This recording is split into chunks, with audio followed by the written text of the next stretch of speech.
Acabou, agora acabou. Terminou o julgamento da regulação das redes sociais no STF e a censura foi aprovada por 8 votos a 3. Então não se espante se daqui a pouco, daqui uns tempos, o meu canal sumir da internet. Inclusive o Google já anunciou, dependendo dos critérios, alguns conteúdos serão restringidos.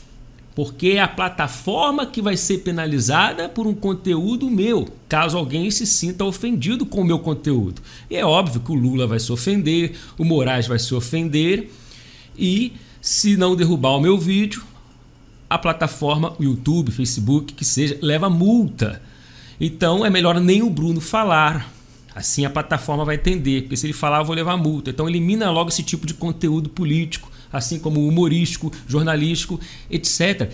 Gente, não foi à toa que o Gilmar Mendes disse no plenário do tribunal: nós somos admiradores do regime chinês. E vou te falar, essa censura é de botar inveja no próprio regime ditatorial chinês. Essa é braba, hein? E olha a lambança que eles estão fazendo. Eles aprovaram a regulação das redes sociais, a inconstitucionalidade do artigo 19 e ainda vão decidir os critérios. Vamos aprovar isso aí, depois a gente cria as regras para ver como vai ser. Olha só, está aí na sua tela uma das dúvidas deles. Entre outros pontos ainda sem acordo está a punição das plataformas em caso de crimes de injúria, calúnia e difamação.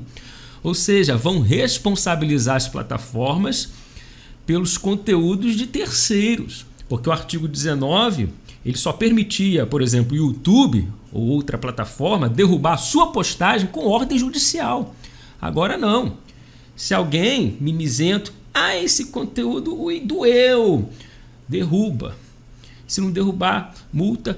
Eles vão estudar os critérios, mas a gente sabe o que eles querem: calar a direita. Votaram 3 contra essa censura: André Mendonça, Nunes Marques, que foi o último agora há pouco e acabou a votação, e, para surpresa de muitos, Edson Fachin. Já comentei no meu primeiro vídeo sobre o voto surpresa do Fachin. Também comentei o voto da Carmen Lúcia, que se diz aterrorizada com a censura, mas mesmo assim votou a favor da censura. Ela ama o terror, só pode. E o Nunes Marques disse o seguinte no seu voto, e com toda razão, ele falou a verdade: há uma legislação que atinge aos objetivos de bem harmonizar os diversos direitos e garantias fundamentais tratados hoje. Penso também que o Congresso Nacional está atualmente debatendo muitos dos pontos e é o ambiente mais adequado para que se trave tais discussões. Está correto, veja bem. Porque eles legislaram e vão criar regras. Eles vão criar regras ou leis que eles mesmos vão julgar. Isso é democracia? Olha, eu vou criar uma lei e eu mesmo vou julgar essa lei que eu criei. Não, isso é competência, é prerrogativa do Congresso. Porque tudo eles querem judicializar e já vão judicializar o IOF, o Imposto sobre Operações Financeiras, com essa camuflagem de julgamento, quando na verdade estão invadindo o terreno do Legislativo. Porque aí eu pergunto, por que eu voto em deputado federal? Por que eu voto em senador? Se esses não podem me representar, eu votei para me representar, mas não podem.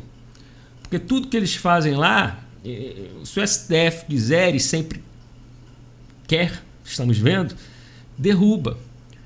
E eles são é um tribunal de esquerda. Se a direita aprova um projeto no Congresso, alguém entra com recurso, um partido nanico tipo Rede, no STF, o STF vai lá e derruba, judicializou o projeto. Se a esquerda não aprova um projeto, eles vão lá e mandam para o STF legislar, julgar, né, entre aspas, e acaba aprovando aquilo que os representantes do povo não aprovaram. Isso é democracia. Não vale a pena votar. Daqui a pouco eu só vou votar para presidente, e não pensando nos propósitos do presidente, nas ideias, mas pensando em quem ele vai indicar para o Supremo Tribunal Federal para eu cobrar do indicado as políticas, os projetos para o país, já que são eles que mandam, que legislam, que julgam, que executam ou mandam executar as leis, etc. É uma ditadura. E isso é muito triste. Aí, como eu disse, sobre a judicialização de tudo no Supremo, ministros do STF veem precedentes para a questão do IOF ser judicializada. O governo Lula considera apelar ao Supremo para reverter derrota. Como eu comentei no primeiro vídeo, o Congresso, por prerrogativa, derrubou o decreto do Lula. Na Câmara, no Senado, votação simbólica no Senado, mas derrubou. Acabou derrota para o governo. Isso não acontecia desde o governo Collor, para você ter ideia. A derrubada de um decreto presidencial. E o Gilmar Mendes, em entrevista à CNN, disse o seguinte: ele disse ver precedentes para a judicialização da questão que envolve o IOF. Aspas para ele: é inerente à política. Temos visto esse debate por semanas, mas é possível.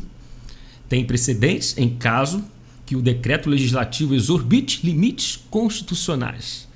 Que isso seja questionado, mas eu não tenho elementos para fazer esse juízo. Eu, tipo assim, já está dando alô. Opa, vem que a gente faz. Pode apelar, Haddad, vem. Tanto que diz aqui na matéria, ó, que um ministro ouvido por Oeste, em caráter reservado, disse que há margem para essa questão. Tá aí. Quem legisla, quem governa, quem julga, quem manda no Brasil é o Supremo Tribunal Federal. Só que é triste a gente estar comentando esse tipo de coisa. E vamos falar do Irã, porque todo mundo está falando que a guerra acabou, inclusive o próprio Donald Trump, o próprio Irã, Israel, porém as faíscas começam a surgirem de novo as faíscas. O Irã nega reunião com os Estados Unidos e diz que avalia interesse em negociações. Ministros das Relações Exteriores de Teherã contradiz declaração de Trump que Washington planeja conversar com o Irã na próxima semana. Aí passa o tempo, Casa Branca diz que líder do Irã mantém aparências ao negar fala de Trump. É aquele negócio. O Irã fala mais isso para enganar o seu próprio povo, que não tem acesso ao que se passa no mundo democrático, não tem acesso à internet como nós temos. Então canta essa vitória igual está cantando a vitória de que venceu a guerra. A guerra dos 12 dias, eles estão comemorando. Vencemos Israel. Meu Deus, Israel vai lá, destrói as usinas, as instalações nucleares, juntamente com os Estados Unidos. Os ataques do Irã contra Israel, tudo bem, teve destruição, teve perda, mas mínima se comparando ao plano de Israel em destruir a ameaça nuclear, e venceu. Que vitória é essa? Mas a Casa Branca diz o seguinte, em relação a Ayatollah, o líder do Irã, que ele fala isso para manter as aparências. Ó. Vimos o vídeo do líder do Irã, e quando se tem um regime totalitário, é preciso manter as aparências. É isso. E ainda, ó, líder do Irã diz que Estados Unidos não destruíram programa nuclear.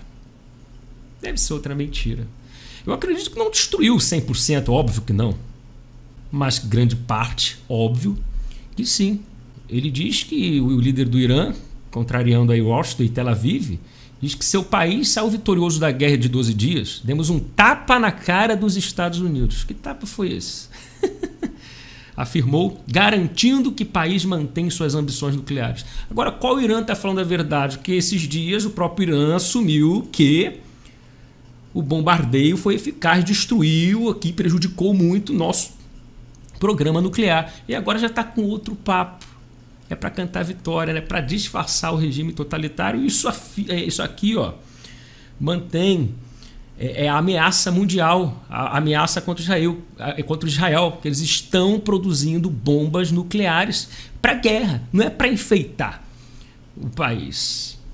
Ou para, olha, respeita que a gente tem bomba. Não, eles têm planos, projeto de guerra, de destruição do Estado de Israel. Não é à toa que treinam e fortalecem grupos terroristas pelo Oriente Médio. justamente para atacar Israel e ameaçar a paz no mundo.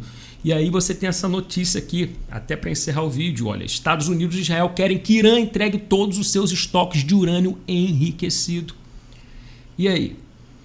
Isso aqui é um pedido. Será que o Irã vai obedecer? Eu creio que não. E eu não vejo na matéria o que vai acontecer se não entregar. Mas foi o ministro da Defesa de Israel que afirmou, Israel e os Estados Unidos, exigindo que o Irã entregue todos os seus estoques de urânio enriquecido que, segundo relatórios de inteligência, foram removidos dos locais bombardeados durante a recente Guerra dos 12 Dias. Em entrevista ao canal israelense, canal 13, ele declarou, o ministro da Defesa, que agora existe uma posição conjunta entre Washington e Tel Aviv. Olha só o que ele disse aqui na entrevista, ó. Hoje, eles não têm como produzir uma bomba nuclear, porque também destruímos a instalação de conversão que transforma o urânio em forma sólida.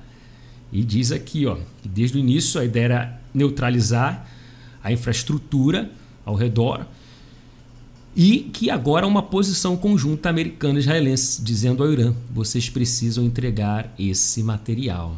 Material que não estava lá, nos locais que sofreram ataques. E por aí a gente percebe que uma faísca se acende nesse conflito aí.